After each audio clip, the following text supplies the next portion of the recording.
Welcome back to our channel, General Hospital fans.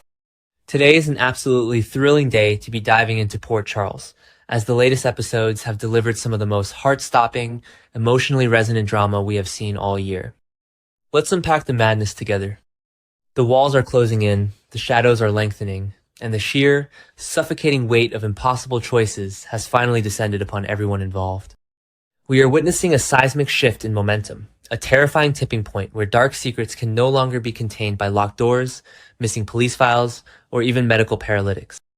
Every single character is standing at the edge of a precipice, staring down into the abyss of their own making, and the tension is so thick you could cut it with a knife. I feel so incredibly electrified by that breathtaking scene in Friday's episode between Sonny Corinthos and Rocco Falconeri. When Sonny gently but firmly asked Rocco, "Can we take a break for a bit?" "It's important." My jaw literally dropped. I love the way the lighting shifted in that moment, casting half of Sonny's face in shadow, while Rocco stood in the harsh, unforgiving light of the room.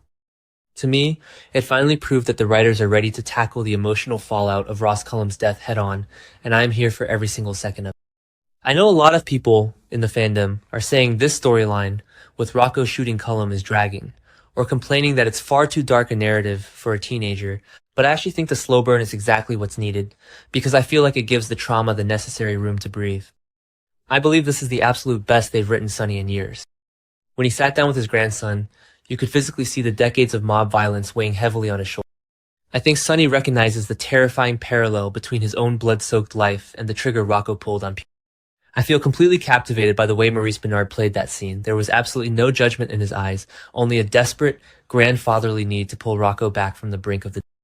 The way I interpret it, Rocco is drowning in an ocean of guilt, not just for taking a human life, but for letting Jason rot in a WSB black site in Jakarta to cover for his crime. When Sonny gently guided the conversation toward the growing rift between Rocco, his sister Charlotte, Cassadine, Danny, and Gio Palmieri, I felt a profound sense of sorrow for this. I think the writer's choice to have Sonny be the one to break through Rocco's defensive walls is brilliant, because it made me feel the inescapable generational curse of the Corinthos and Falconeri families. Every time I see Rocco flinch or pull away from his peers, I am immediately anchored to the horror of that night on the pier. I believe Sonny is the only person in Port Charles who can truly understand the crushing burden of taking a life, and watching him carefully navigate Rocco's shattered psyche is a masterclass in daytime. I feel a deep hope that Sonny can save Rocco's soul before the guilt entirely consumes him. And speaking of shattered psyches, I genuinely think we're missing the point if we don't talk about the absolute masterpiece of psychological suspense happening right now in the Quartermain boathouse. I feel a frantic, delicious anxiety watching Willow Kane and Nina Reeves scramble to contain the monster they've created.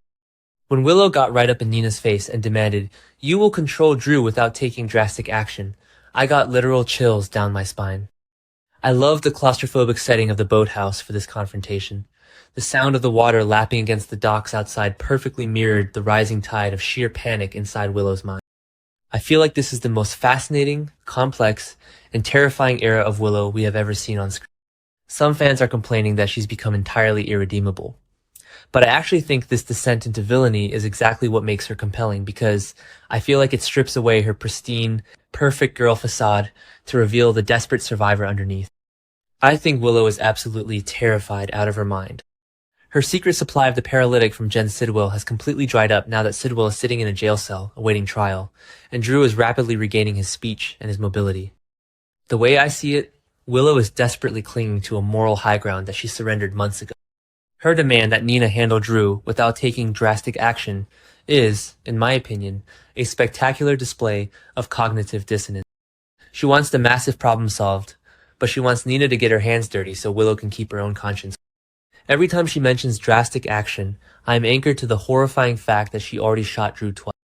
What does she consider drastic at this point? Cold-blooded murder? A chilling thrill, wondering just how far she is willing to push her own mother. I believe Nina's reaction in that boathouse scene was equally brilliant. I think she realizes that they are completely out of options.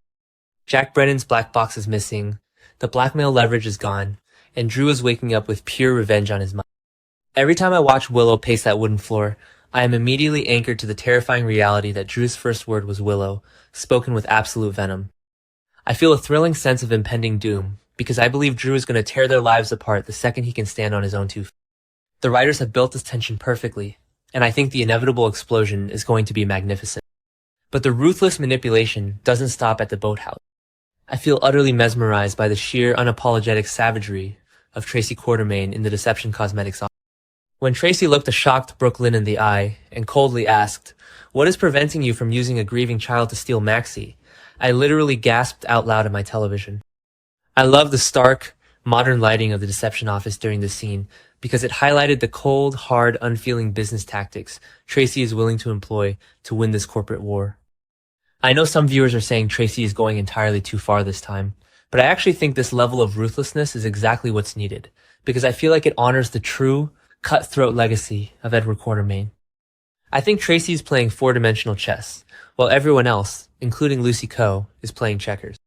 Maxie Jones is off in the Grand Canyon, with Spinelli, Georgie, and Bailey Liu completely oblivious to the boardroom bloodbath happening back home. Meanwhile, poor James West stayed behind, only to be devastated by the news that his father Nathan was actually the imposter Cassius. The way I interpret it, Tracy sees James's profound grief not as a heartbreaking tragedy, but as a tactical advantage to be exploited. I feel so much sympathy for Brooklyn in that specific moment.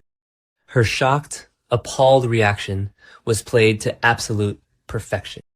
I believe Brooklyn has done some highly questionable things recently, like framing Willow for Jordan Ashford's crash, but even she has a moral line she refuses to cross. I think the writer's choice to have Tracy suggest weaponizing a child's trauma to lure Maxie back to Port Charles is brilliant, because it made me feel the stark contrast between Tracy's cold calculation and Brooklyn's remaining shreds of humanity. Every time Tracy smirks in that office, I am immediately anchored to the ruthless history of the Quartermain family, a family that has always put the ELQ and deception bottom line above human emotion. I genuinely believe this corporate war is bringing out the absolute best in Jane Elliott's legendary acting. Shifting gears to the justice system, I feel an incredible surge of adrenaline watching the power dynamics shift at the Port Charles Police Department. I love the tense, quiet, heavy atmosphere in the mayor's office when Laura Collins looked at Dante Falconeri and said, "I'm sorry that's going to end today." I think Laura's delivery was laced with so much unspoken guilt and dread. The way I see it, Laura isn't just delivering administrative news about Anna Devane taking back the police commissioner's post. She's bracing for a catastrophic impact. I believe Laura is terrified to her very core. She knows Rocco shot Cullum, and she knows the police files have vanished. I feel a deep sense of foreboding every time Laura and Dante share a scene, because the dramatic irony is almost too much to bear. Dante is stepping down as interim commissioner, completely unaware that his own mother is actively obstructing justice to protect his son. I think Dante's calm acceptance of his demotion is a testament to his solid character, but I feel like Laura's subtle warning about the missing Pier 55 files is going to ignite a massive powder keg. And then we have Anna Devane stepping back into her rightful path. I feel so incredibly hyped by her intense scene with Harrison Chase. When Anna looked Chase in the eye and told him she needs to know she can trust him, officially offering him his detective position back, I practically cheered at the screen. I loved the sharp, focused, predatory look in Anna's eyes. I believe Anna knows she is surrounded by a labyrinth of lies. Jack Brennan told her the Cullum files were never received, but Anna's super spy instincts are screaming that they were deliberately destroyed. I think the writer's choice to have Anna recruit Chase for a special assignment is brilliant because it made me feel the immense, crushing pressure Chase is about to be under. He is deeply entangled in his own marital crisis with Brooklyn and his blind defense of Willow, and now he is being tasked with uncovering a massive police cover-up. I believe Chase is going to have to choose between his badge and his personal loyalty. Every time Anna gives an order, I am immediately anchored to her legendary history as a WSB agent who never ever lets a mystery go unsolved. I feel like we are setting up a spectacular, heartbreaking collision course between Anna's relentless pursuit of the truth and Laura's desperate grandmotherly cover-up. The stakes have never been higher for these two legacy characters. When I look at all these storylines intertwining, I feel an overwhelming sense of awe at the intricate, masterful plotting. From Sonny trying to save Rocco's soul from the darkness, to Willow trying to cage a waking, vengeful beast, to Tracy weaponizing a child's grief for cosmetics, to Anna hunting ghosts in her own precinct. Every single character is trapped in a web of impossible choices. I think this is what daytime television is all about at its absolute. I believe the writers have perfectly calibrated the emotional stakes so that every conversation, every glance, and every whispered threat carries the weight of the entire world. Will the truth about Cullum's death finally shatter Port Charles? And how far will Willow go to silence? Drop your wildest theories below and subscribe for more deep dives.